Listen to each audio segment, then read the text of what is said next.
Hermanos míos, qué gusto. Es una oportunidad extraordinaria la que tenemos de estar nuevamente congregados en las condiciones especiales de nuestra congregación. Lo bonito de todo esto es que cada vez percibo la sensibilidad de la iglesia asumiendo esto como un acto congregacional y que lo podamos disfrutar viviendo la experiencia espiritual de encontrarnos todos en el mismo lugar para rendirle culto a Dios y para recibir el poder de su palabra, edificándonos la vida.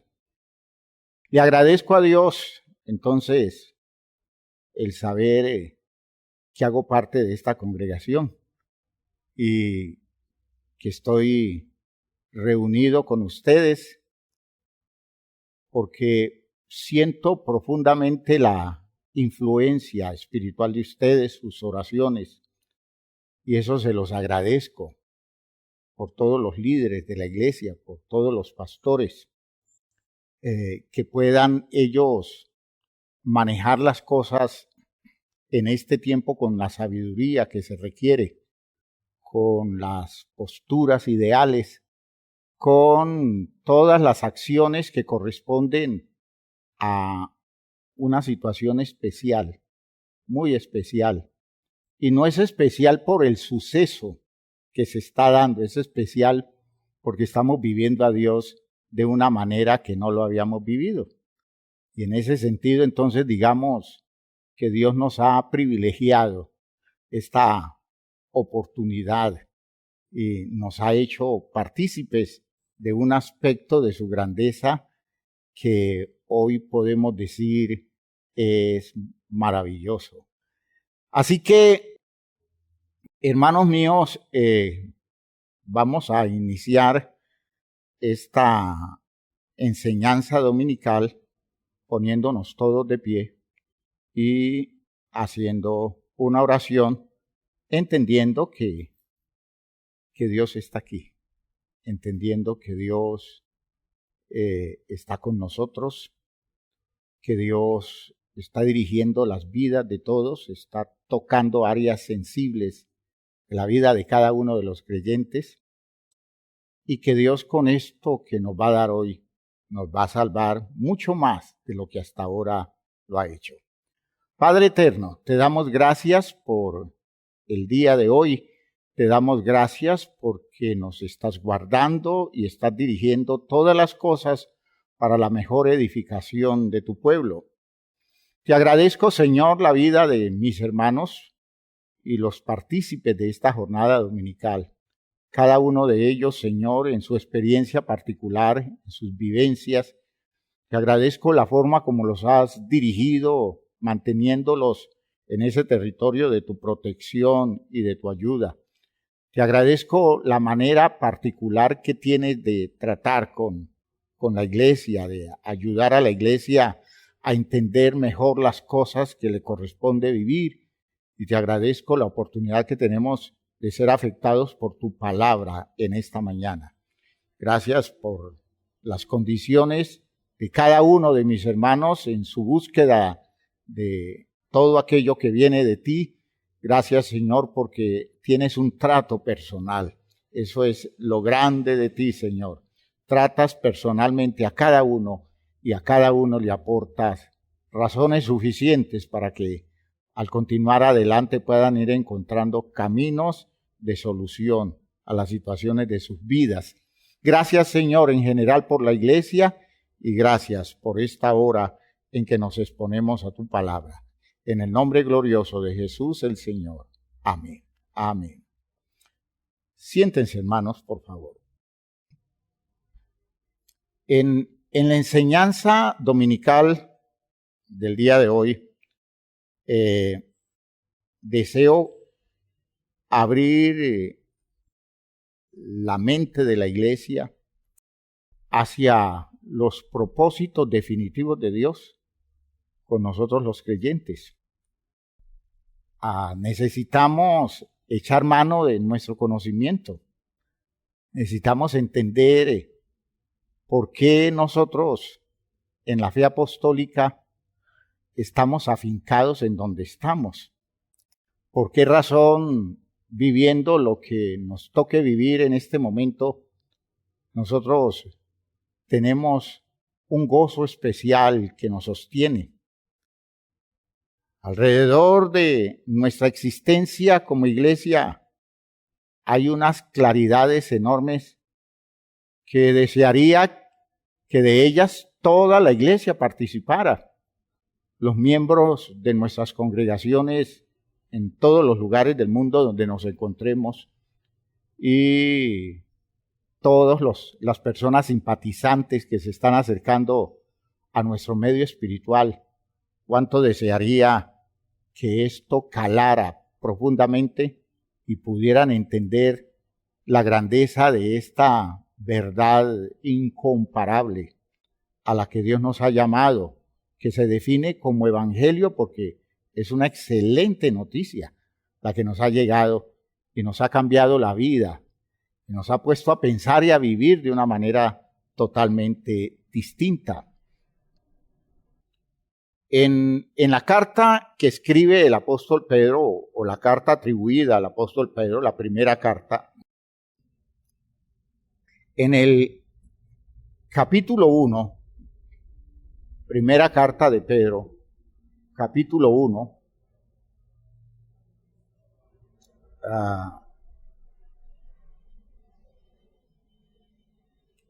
si ustedes observan algunos aspectos de ese capítulo 1, ustedes descubren que ya desde el versículo 3 está señalando los rasgos de la enseñanza que va a definir todo el pensamiento de la carta, una carta dirigida a una iglesia atribulada, a una iglesia que está pasando enormes dificultades porque es una iglesia perseguida. Y el escritor está tratando de llevarlos a ellos a entender la grandeza de lo que han recibido.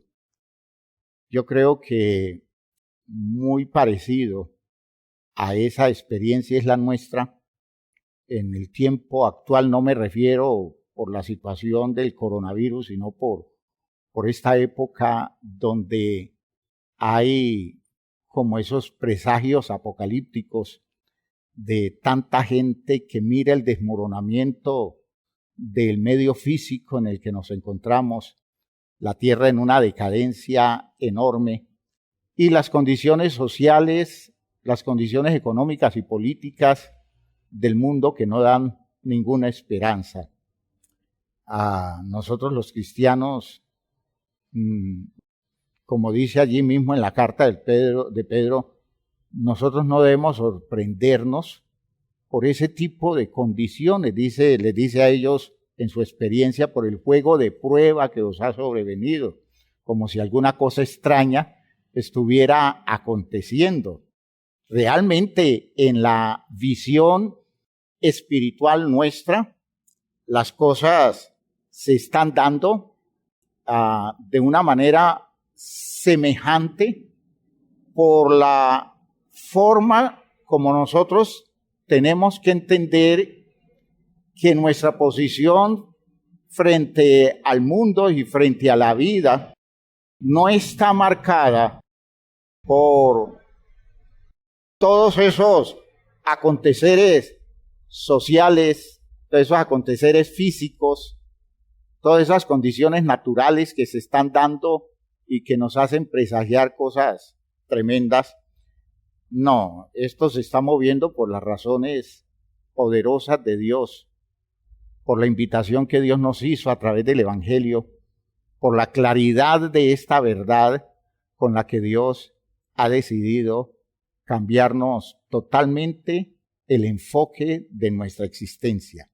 En esa primera carta de Pedro dice el versículo 3 del capítulo 1, bendito el Dios y Padre de nuestro Señor Jesucristo, que según su grande misericordia nos hizo renacer.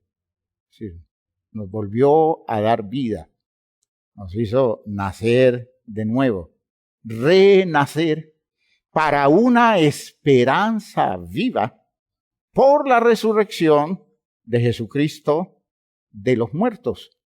La resurrección de Jesús confirma el propósito de Dios, para el cual entonces hemos vuelto a nacer desde la claridad de la verdad que Dios nos ha dado.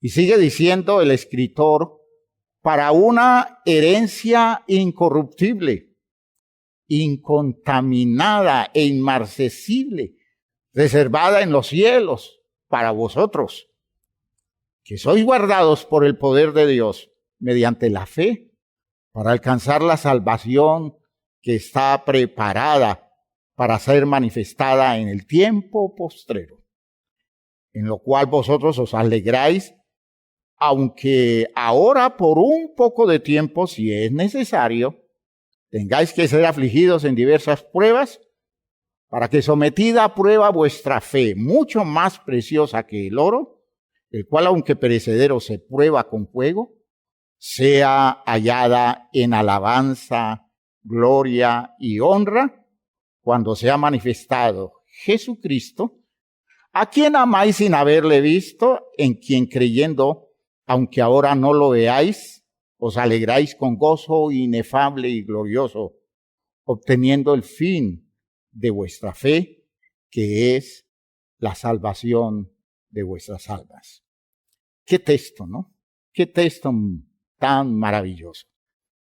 Dios, el Dios y Padre de nuestro Señor Jesucristo, nos hizo renacer para una esperanza viva. Es decir, para una esperanza real, práctica, aplicable a las condiciones objetivas de nuestra existencia, no una esperanza ilusa, sino unas razones de fondo grandiosas. Y para eso nos regresó a la vida. En ese espíritu de un volver a nacer, de un volver a comenzar, se escriben otros textos de la carta. Y me quedo particularmente con estos que se encuentran a partir del versículo 23.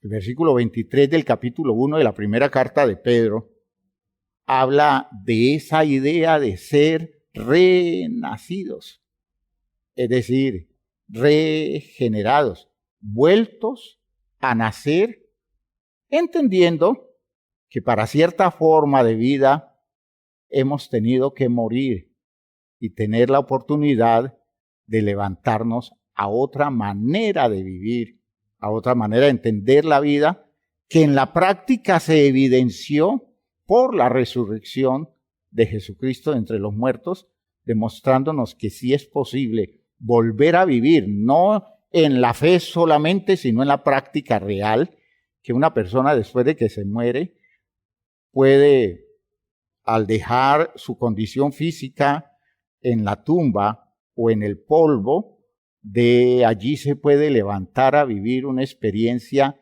de renacimiento, de volver a comenzar a existir desde un territorio distinto, maravilloso, incomparable, eterno. Esa es la perspectiva que se nos abre a nosotros por el conocimiento del Evangelio. Y dice entonces el versículo 23 del capítulo 1 de la primera carta de Pedro, siendo renacidos, ¿ya? Siendo renacidos, no de semilla o simiente corruptible. Entiendan que cuando nosotros nacimos aquí a la vida en este mundo, nosotros aparecimos producto de una semilla. La semilla de nuestro Padre que se sembró en el óvulo de nuestra madre, y las dos entidades germinales unidas, constituyeron el comienzo de nuestra vida. Esa semilla, el escritor la define como una semilla corruptible, como una condición física, una condición biológica. Y dice él que nuestro renacimiento no es producto de una condición biológica, de una condición física, sino que hemos sido renacidos, no de simiente corruptible, sino de incorruptible por la palabra de Dios que vive y permanece para siempre. Es decir, la semilla que hoy nos regresa a la vida a partir de la experiencia espiritual evangélica, esa semilla es la palabra de Dios. Y el poder de esa semilla es que ella vive y permanece para siempre. Es decir, lo que se siembra con esa semilla no va a perecer jamás, sino que se convierte en una condición que permanece por toda la eternidad. Por eso dice, siendo renacidos, no de simiente corruptible, sino incorruptible, por la palabra de Dios que vive y permanece para siempre. Se está refiriendo a la palabra que vive y permanece para siempre. Es decir, las razones de Dios, los criterios de Dios, los propósitos de Dios. Y entonces contrasta, porque el escritor quiere dejar ver el contraste entre esta nueva condición de la vida y la vieja condición de la vida, que es la condición biológica, que es la condición natural, material. Y él retoma las expresiones del libro de Isaías. Interesante esto, ¿no? Cómo se retoma un texto y se relee, dándole un sentido muy especial en este caso, al texto de Isaías capítulo 40. Isaías 40. Dejemos marcado aquí la primera carta de Pedro y vayamos a Isaías 40 y vamos a mirar en ese texto de Isaías 40, entendiendo que Isaías 40 es el comienzo del libro del segundo Isaías. Recuerdan ustedes que son 3 Isaías. El primero que va hasta el capítulo 39, el segundo que comienza en el 40, y este texto se presume que se escribió, ese texto del segundo Isaías se escribió en el cautiverio en Babilonia. Ellos están viviendo la tragedia de un cautiverio, lo han perdido todo.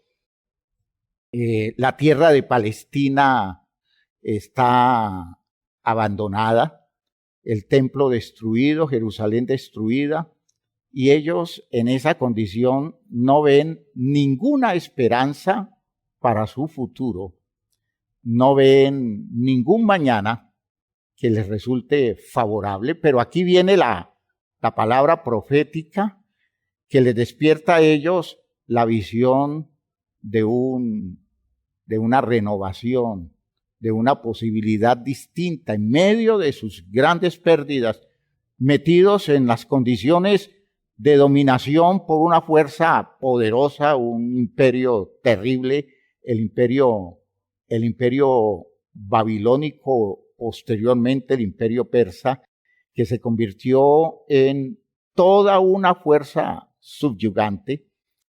En esas condiciones ellos no veían futuro alguno para sus posibilidades. Y entonces el segundo Isaías comienza su libro haciendo mención de cosas muy especiales, invitando al pueblo de Israel a vivir la consolación que viene de Dios y a comenzar a conocer el poder y la grandeza de un Dios que les promete una nueva oportunidad.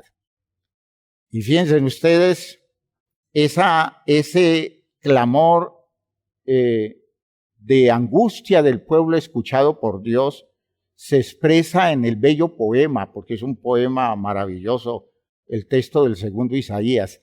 Y dice en el versículo 1, consolaos, consolaos, pueblo mío, dice vuestro Dios. Hablad al corazón de Jerusalén, decirle a voces, que su tiempo es ya cumplido, que su pecado es perdonado, que doble ha recibido de la mano de Jehová por todos sus pecados. Y entonces, miren ustedes que hay una voz de clamor que está indicando la ruta salvadora de Dios. Voz que clama en el desierto, preparad camino a Jehová, enderezad calzada en la soledad a nuestro Dios. Esa promesa hecha al pueblo de Israel en su cautiverio, el cristianismo la releyó posteriormente y encontró la promesa con valor mesiánico y entendió que se estaba refiriendo no solo al regreso de Israel desde el cautiverio hacia Palestina unos años después de su gran tragedia, sino que se está refiriendo al cumplimiento del tiempo escatológico señalado con la venida del Mesías y el cumplimiento de la promesa hecha a su pueblo, que los cristianos entendieron, se cumplió en Jesús.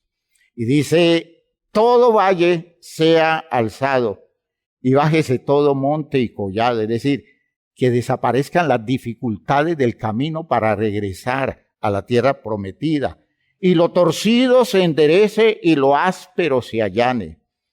Y se manifestará la gloria de Jehová, y toda carne juntamente la verá, porque la boca de Jehová lo ha hablado. Hay una promesa de Dios. Están en el cautiverio, para que hay una promesa que les dice, esto va a cambiar. Y si Dios lo dice, hermanos míos, para ellos es una cosa inequívoca que se acepta fielmente así como está establecida. Pero entonces aquí viene el contraste, ¿no? Aquí viene el tremendo contraste que se ubica en esta idea del versículo 6. Voz que decía, da voces. Y yo respondí, ¿qué tengo que decir a voces? Que toda carne es hierba y toda su gloria como flor del campo.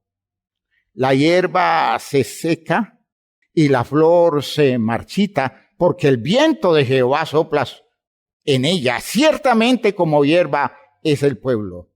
Sécase la hierba, marchítase la flor, mas la palabra del Dios nuestro permanece para siempre. Es decir, pase lo que pase, que los pueblos cambien, que las situaciones se den en cada época distinta, que se vivan experiencias muy difíciles, muy complicadas para entenderlas, que la superficie de la tierra sea remozada cada vez porque aparezcan nuevos pueblos, nuevas naciones, nuevas generaciones. Eso no impide que las razones de Dios se sostengan fieles y que el propósito de Dios se cumpla hasta el final de los tiempos.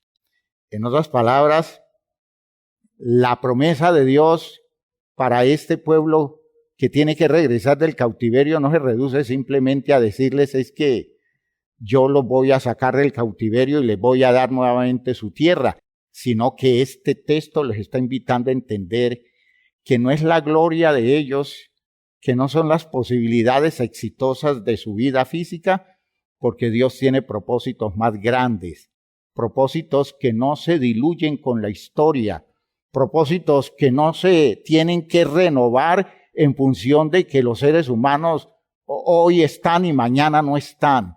Estos propósitos permanecen para siempre y tienen que ver con una visión de Dios, del programa con su pueblo, que nos muestra que el propósito de Dios es llevar a su pueblo a entender que Él tiene un plan eterno, que no se reduce a soluciones circunstanciales, sino que Él ha hecho todo tan bien establecido que sus planes se cumplen de una forma definitiva para que por encima de todas las circunstancias su pueblo obtenga una victoria, que en este caso no solo es el regreso de el pueblo cautivo a Palestina, sino que es el cumplimiento de la gran promesa mesiánica. Qué interesante. Y entonces el escritor de la carta de Pedro retoma esas ideas, ¿ya? Y dice en el versículo 23 del capítulo 1, regresando a la idea del renacimiento, de ese volver a la vida que Dios le está proponiendo a su pueblo, dice, siendo renacidos no de simiente corruptible, sino de incorruptible, por la palabra de Dios que vive y permanece para siempre, porque toda carne es como hierba. Es decir, fíjense ustedes la relectura cómo se hace. Aquí ya no está haciendo promesa de regreso a un cautiverio, sino que está mostrando el contraste, cómo se deja ver que el renacimiento pasa por encima de lo corruptible de nuestra naturaleza biológica. Ya toda carne es como hierba y toda la gloria del hombre como flor de la hierba. La hierba se seca y la flor se cae, mas la palabra del Señor permanece para siempre.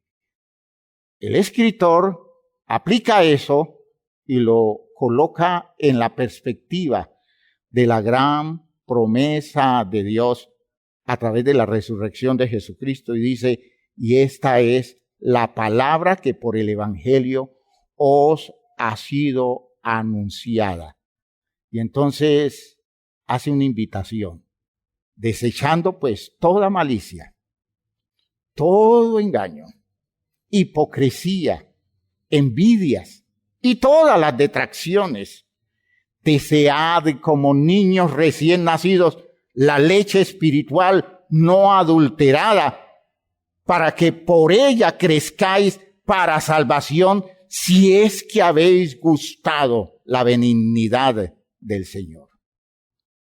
Observen ustedes que es el hecho de un propósito de Dios que está por encima de nuestras posibilidades biológicas, de nuestras posibilidades naturales.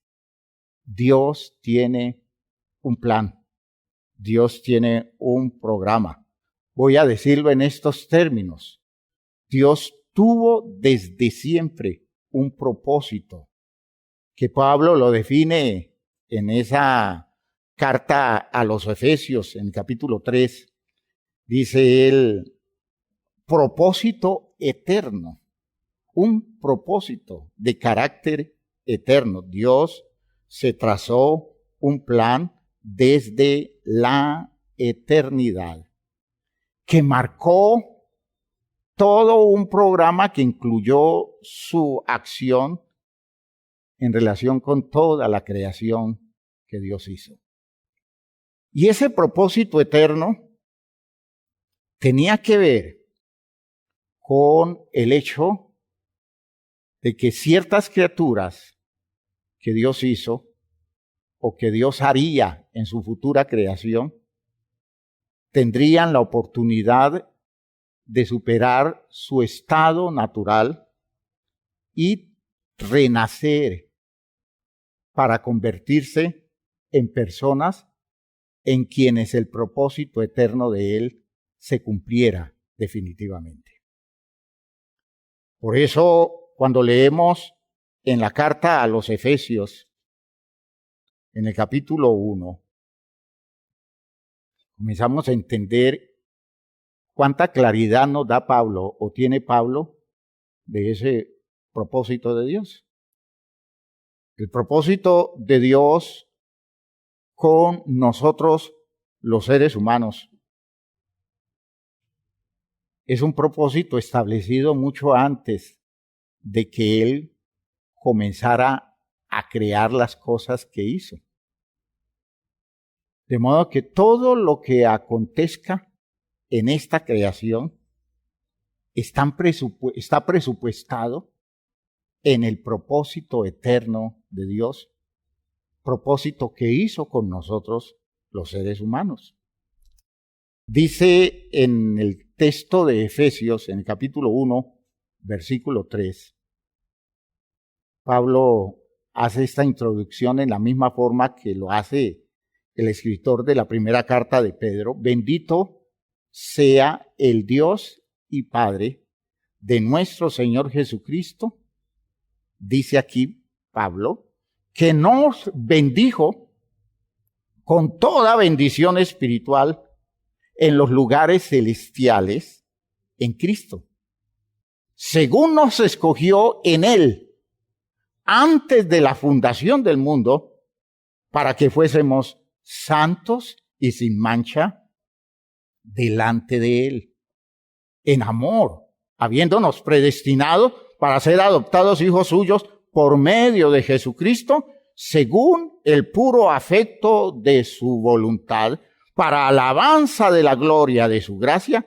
con la cual nos hizo aceptos en el amado, en quien tenemos redención por su sangre, el perdón de pecados, según las riquezas de su gracia, que hizo sobreabundar para con nosotros en toda sabiduría e inteligencia, dándonos a conocer el misterio de su voluntad, según su beneplácito, el cual se había propuesto en sí mismo de reunir todas las cosas en Cristo, en la dispensación del cumplimiento de los tiempos, así las que están en los cielos como las que están en la tierra.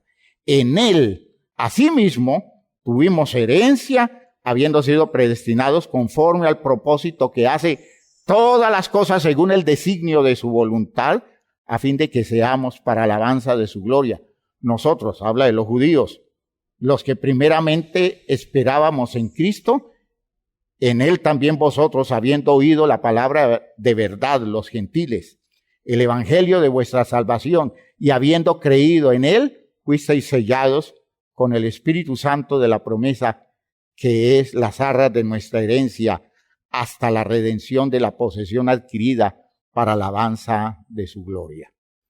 Todo un texto revelador.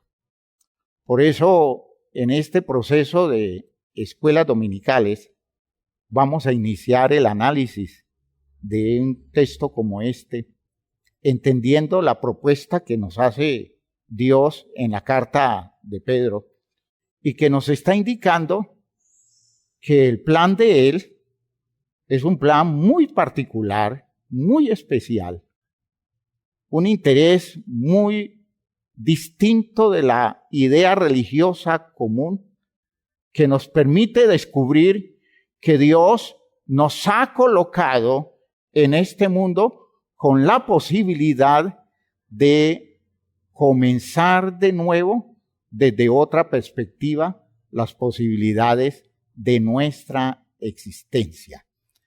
Nosotros venimos a este mundo y nos han dicho que nos trajeron nuestros padres y hemos entendido la vida para una cantidad de cosas que hemos hecho o que estamos haciendo, proyectos, planes, que los realizamos en el tiempo que permanecemos aquí.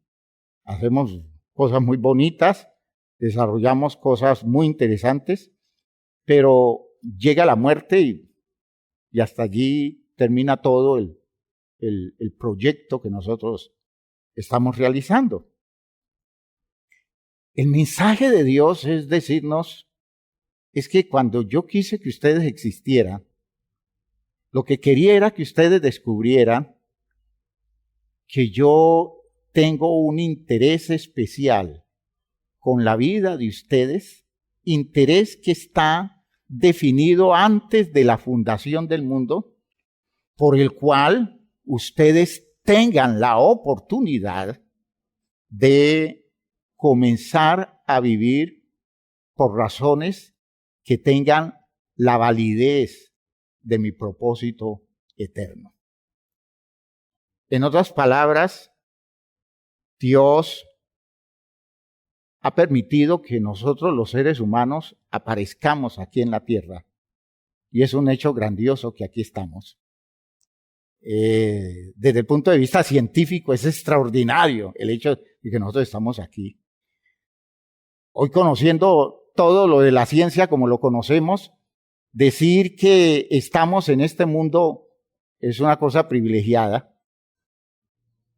Pero cuando se nos revela este propósito de Dios, que nosotros lo hemos identificado como un gran plan de Dios, cuando se nos revela eso, descubrimos que estar aquí no es el simple resultado de unas razones biológicas o de unas razones físicas, de unas razones naturales, y que nosotros no somos un simple producto de toda esta naturaleza que ha crecido o ha evolucionado. No, que nosotros estamos aquí porque Dios tiene con nosotros un propósito eterno. Dios se trazó un plan eterno que se nos reveló a nosotros, los seres humanos, en la experiencia extraordinaria, en una experiencia maravillosa que se dio con la resurrección de Jesucristo, resurrección que nos abrió los ojos y nos dejó ver que los seres humanos, aunque mueran en este mundo, están llamados a un destino que está trazado desde antes de la fundación del mundo para los que lo aceptan así, a un destino que tiene un valor eterno, porque mañana todo esto que ha sido creado desaparecerá, pero el destino de los hombres a quien Dios ha llamado a participar de su plan maravilloso va a permanecer para siempre. Y fíjense ustedes que eso es el Evangelio. Ese es el Evangelio. Y miren que todas las doctrinas de la Biblia en relación con la vida cristiana, en relación con el Nuevo Testamento, todas las doctrinas están girando alrededor de esta idea fundamental. ¿Y cuál es la idea fundamental?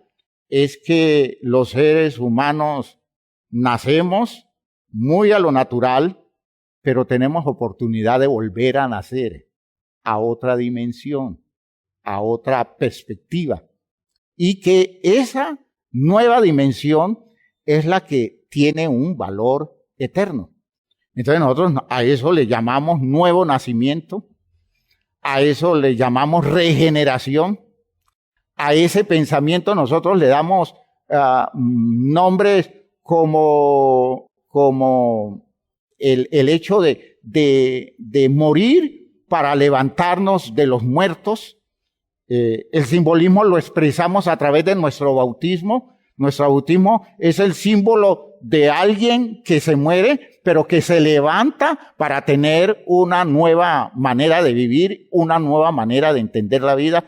Y si usted va mirando todos los recursos que se nos dan en el conocimiento del Evangelio, todo está fundamentado alrededor de este principio.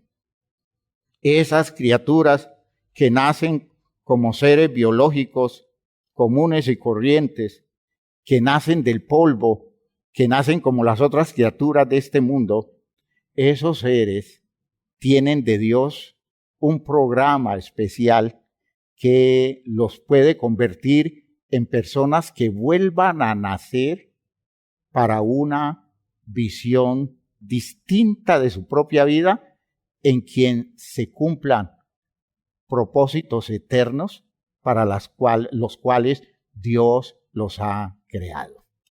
Ese es el cristianismo. Ese es el Evangelio.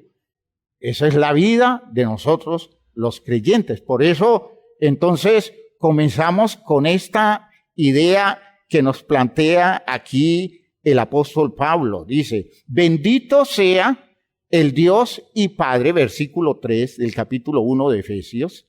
Bendito sea el Dios y Padre de nuestro Señor Jesucristo, que nos bendijo con toda bendición espiritual en los lugares celestiales en Cristo, según nos escogió en Él.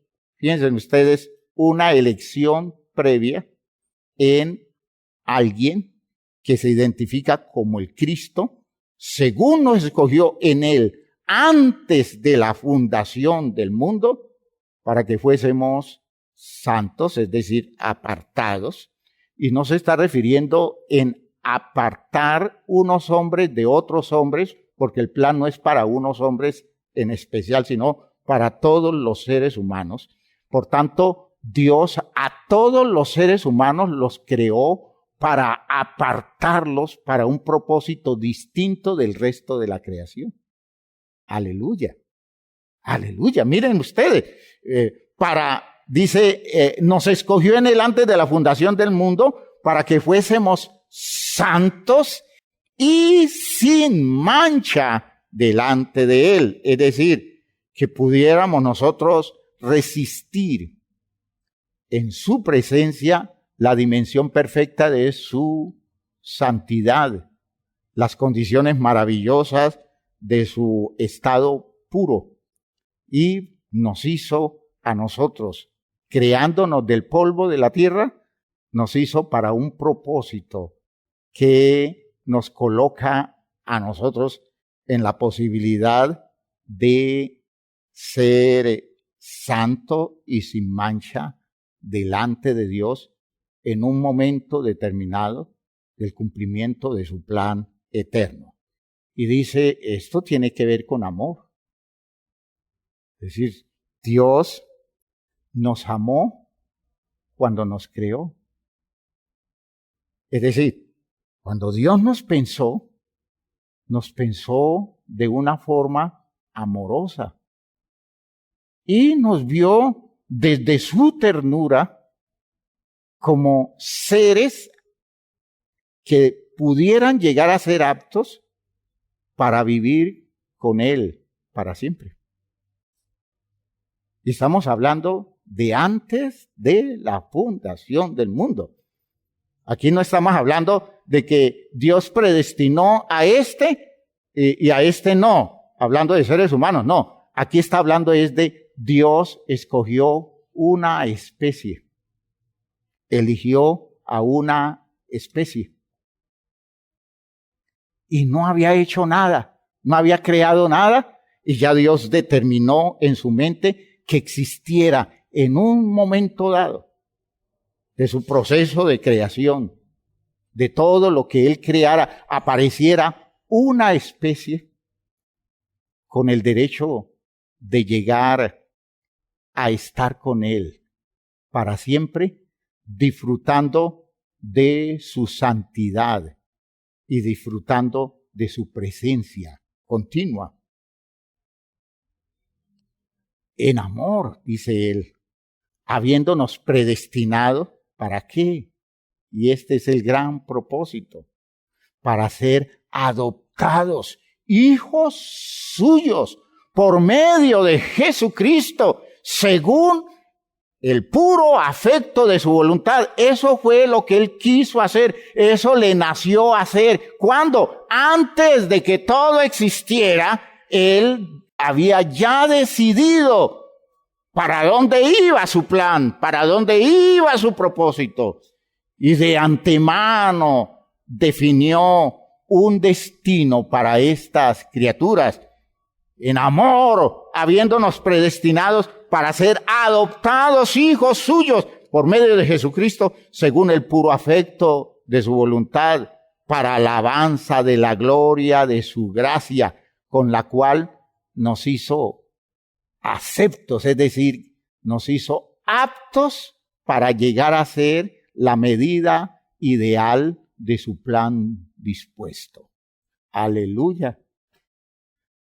Espero que esto nos despierte a nosotros otra manera de confiar en Dios.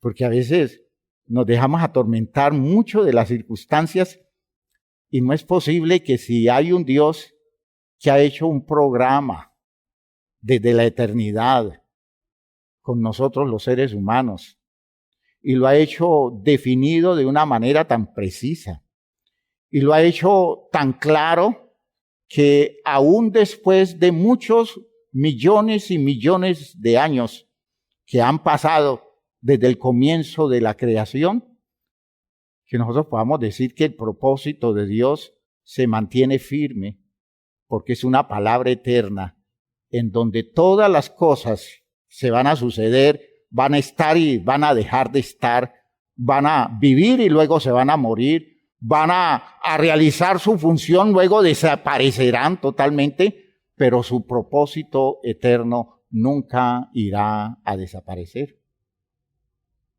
Aleluya. Es a eso que se está refiriendo el texto cuando en el Evangelio de Mateo el Señor Jesucristo hace mención de la ley, ¿ya? Y al hacer mención de la ley hace referencias al cumplimiento de la ley. Dice en Mateo 5:17, no penséis que he venido para abrogar la ley o los profetas. Es decir, yo no he venido para decir esto ya no, esto no tiene sentido, esto no tiene ningún valor. No he venido para abrogar, sino para cumplir. Porque lo cierto es, digo, que hasta que pasen el cielo y la tierra, ni una jota ni una tilde pasará de la ley hasta que todo se haya cumplido. Porque es que Dios trazó un plan, lo normatizó, lo llenó de elementos, cauces, dijo esto funciona por aquí, esto funciona por acá, esto no se desvía de acá, esto no se desvía tampoco para este lado, puede pasar lo que sea, puede venir todas las tragedias que vengan, puede la tierra desaparecer, pero el propósito eterno de Dios se cumple, de modo que las leyes que Dios le colocó a su plan van a mantenerse firmes aún después de que todo esto haya desaparecido. ¿No les parece interesante eso? Que usted esté aquí en este mundo por razones superiores a su existencia física.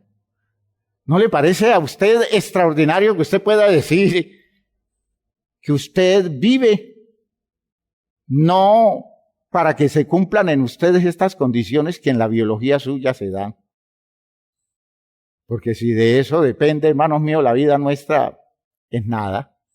Eso es lo que dice el texto que hemos leído de la carta de Pedro, retomando la expresión de Isaías 40, da voces, le dice Dios al profeta. ¿Y qué tengo que decir a voces? Pues debes decir que el ser humano es una criatura frágil. El ser humano es una criatura débil. Que la naturaleza es una cosa muy frágil, muy limitada, muy en condiciones de destruirse. Toda carne es como hierba y toda la gloria del hombre como flor de la hierba. La hierba se seca y la flor se cae.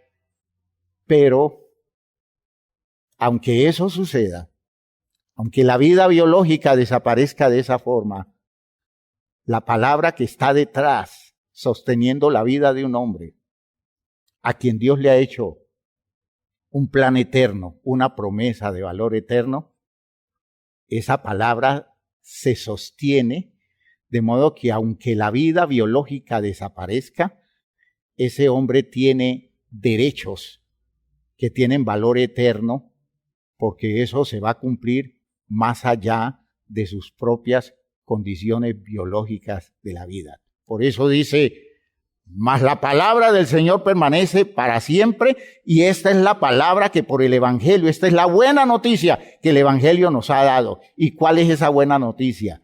Que Dios nos ha hecho renacer, ¿ya?, para una esperanza viva por la resurrección de Jesucristo de en medio de los muertos, ¿ya?, para una herencia incorruptible, incontaminada e inmarcesible, reservada en los cielos para vosotros, que sois guardados por el poder de Dios mediante la fe para alcanzar la salvación que está preparada para ser manifestada en el tiempo postrero.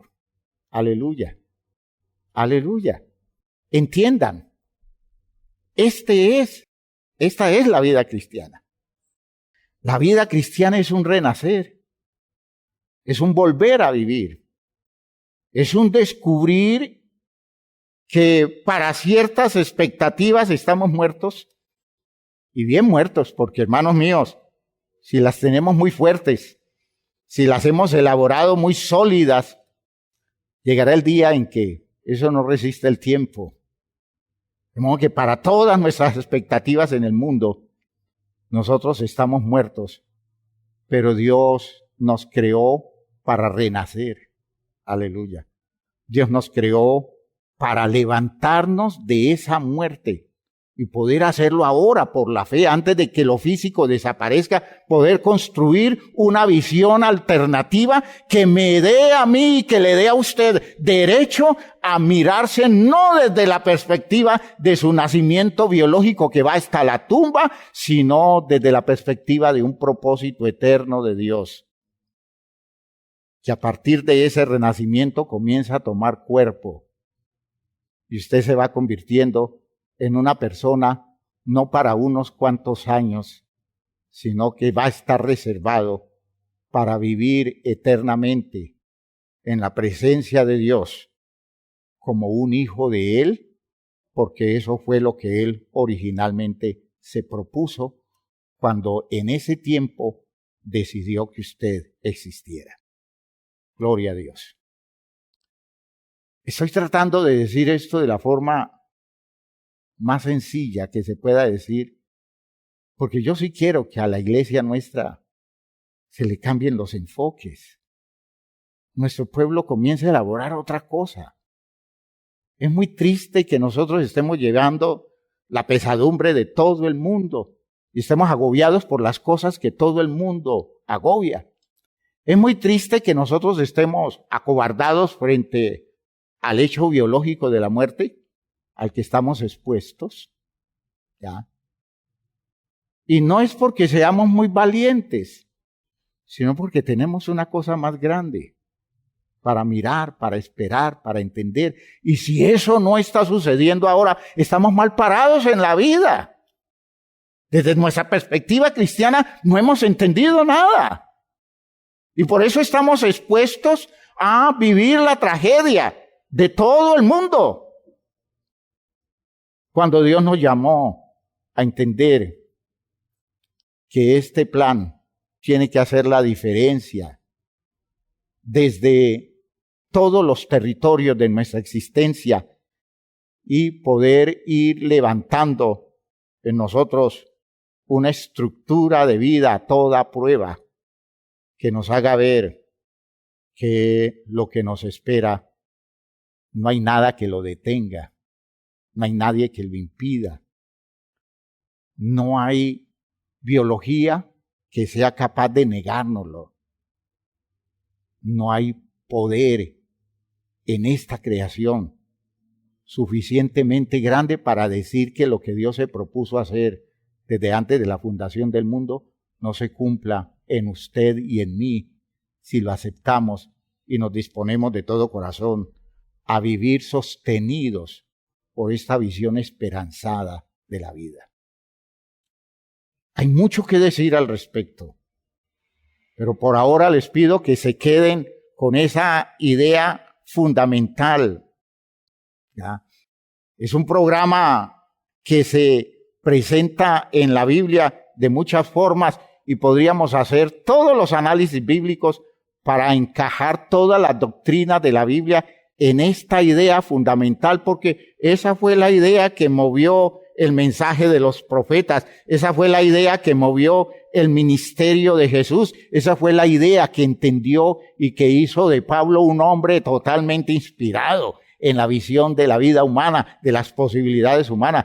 Esto es lo que la iglesia ha entendido y sobre esto fundamenta todos sus proyectos de vida, si somos los creyentes que hemos asumido esto de otra manera.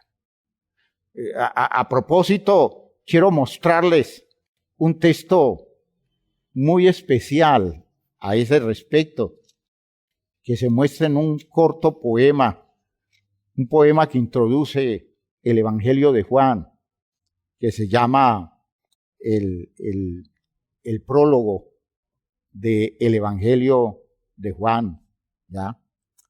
Cómo Juan introduce su Evangelio con una visión del propósito eterno de Dios, ¿ya? Una visión de salvación expresada en el propósito eterno de Dios. Y en el capítulo 1 del Evangelio de Juan,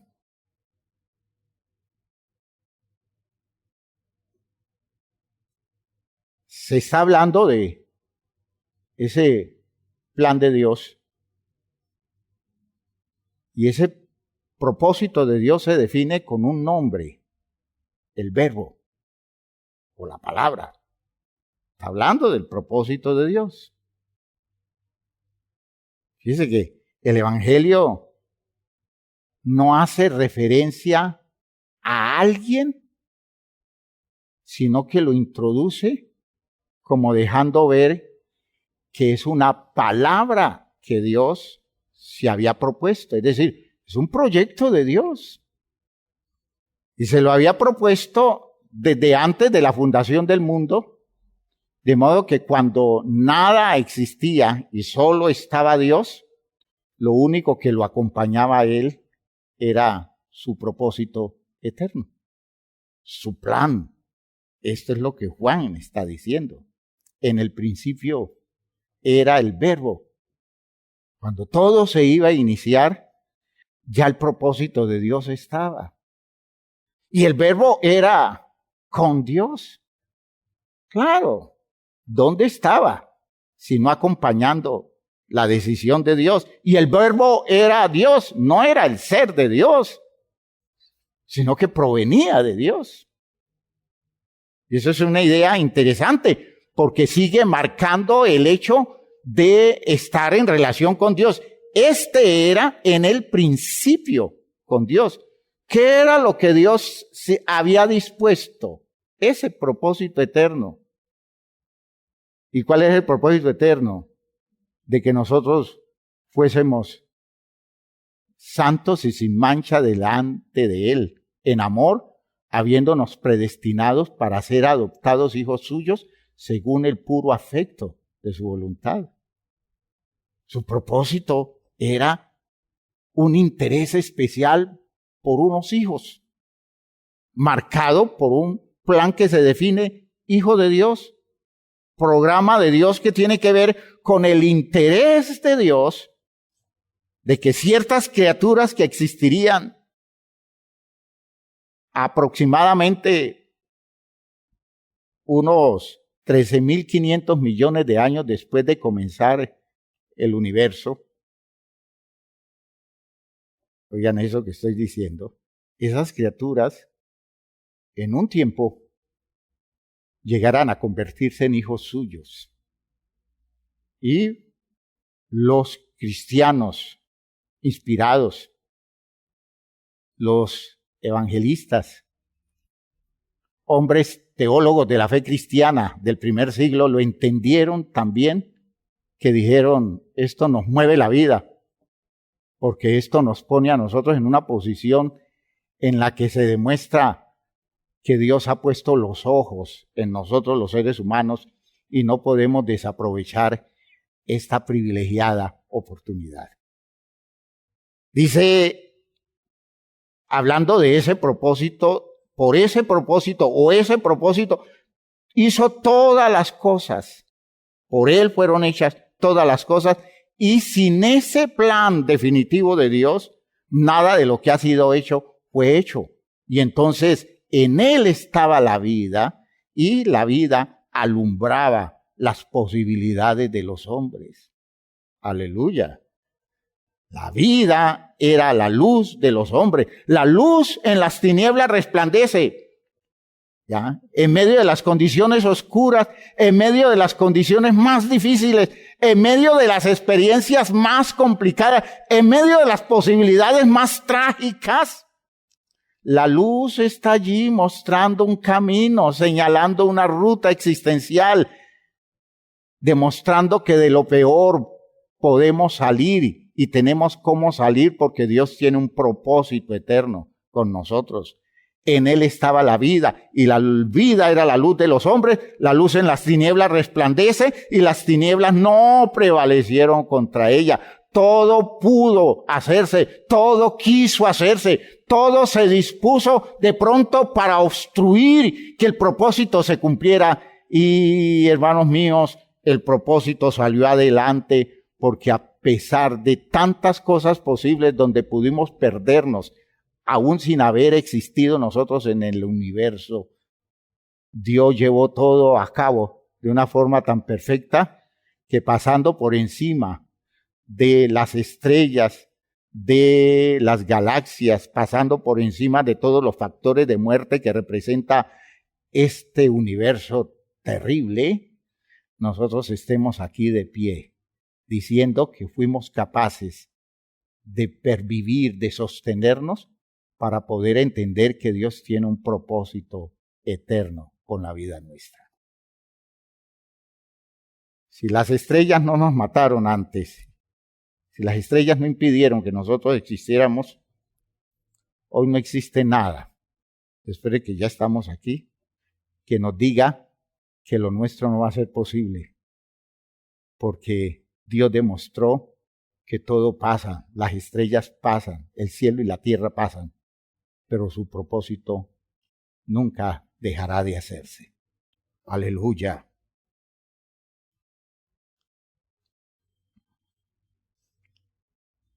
Dice el texto, para hablar de la experiencia evangélica, hubo un hombre enviado de Dios, el cual se llamaba Juan. Este vino para dar testimonio, para que diese testimonio de la luz, a fin de que todos creyesen por él. No era él la luz, sino para que diese testimonio de la luz. Aquella luz verdadera, voy a hacer una traducción ajustada de este versículo, lo pueden ver en otras versiones. Aquella luz verdadera que alumbra a todo hombre que viene a este mundo. No puede estar diciendo aquella luz verdadera que alumbra a todo hombre venía a este mundo, porque en el versículo 10 dice, en el mundo estaba y el mundo por él fue hecho. ¿Cómo podía venir si ya estaba? No, aquella luz verdadera que alumbra a todo hombre que viene a este mundo. Todo hombre es iluminado por su destino eterno. Todo hombre tiene posibilidades de reaccionar y replantear su vida para dirigirse en esa dirección maravillosa que fue la que nos abrió Cristo Jesús por la fe, por su obra, por su actitud, por su compromiso. En el mundo estaba, ¿qué? El propósito de Dios. Y el mundo fue hecho. ¿Por qué? Por ese propósito de Dios. Pero el mundo, ¿qué sucedió? No le conoció. A lo suyo vino. ¿Y qué es lo suyo? Un pueblo. Un pueblo hecho para que ese propósito se perfeccionase en él. A lo suyo vino y los suyos, que debieron entenderlo, no lo recibieron. ¿Y qué dice el versículo 12? Mas a todos los que le recibieron, a los que creen en su razón de ser, a los que creen en su fondo, en su motivación, a los que creen en lo que justifica su existencia, a los que le dan crédito a ese plan de Dios, a todos los que recibieron el mensaje, a todos los que se abren hacia esa claridad del mensaje, ¿ya? Le dio potestad ¿de qué? De ser hechos hijos de Dios. Mire el proyecto, mire el plan.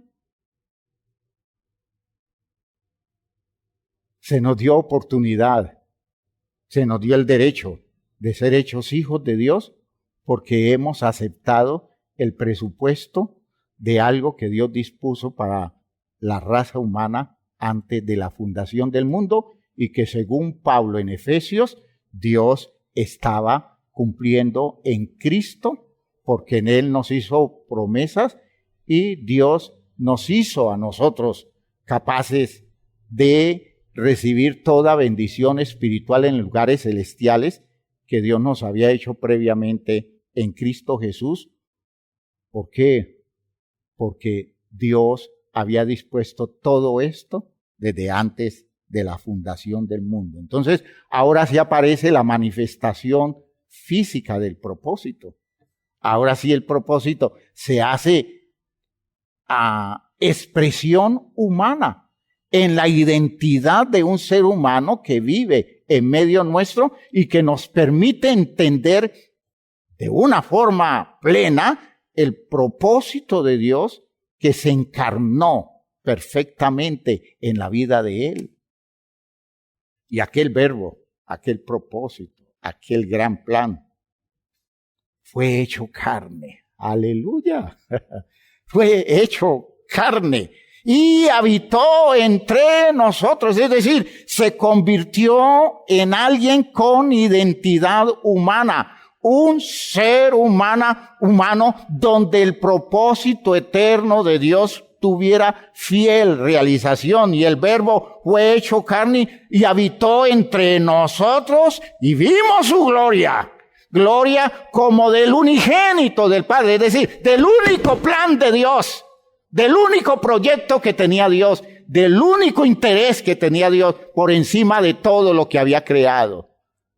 Comenzamos a ver en Él que lo único grande que había dispuesto Dios y que tenía carácter eterno, se comenzaba a mostrar a través de las expresiones de la dignidad humana de una criatura que desarrolló tal dimensión de vivencia que nos confirmó que en Él el propósito de Dios se estaba haciendo realidad y se confirmó cuando, muerto Él, al tercer día se levantó de los muertos. Y vimos su gloria, lo vimos resucitado. Lo vimos en el monte de la transfiguración. Vimos su gloria, gloria como del unigénito del Padre, lleno de gracia, de virtud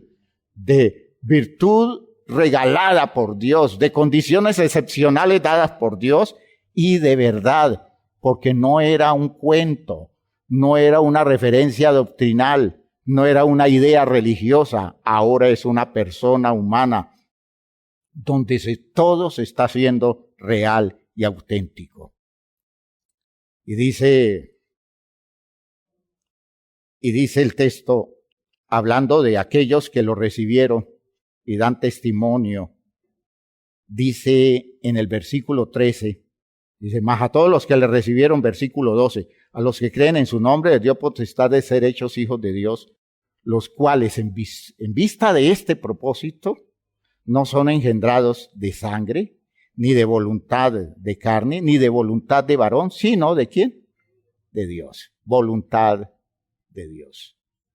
Usted está aquí por la voluntad de Dios. Cristo Jesús, el verbo hecho carne, el propósito de Dios hecho hombre, le está demostrando que nacemos en este mundo. No importa las condiciones donde nazcamos, no importa las condiciones económicas, las condiciones sociales.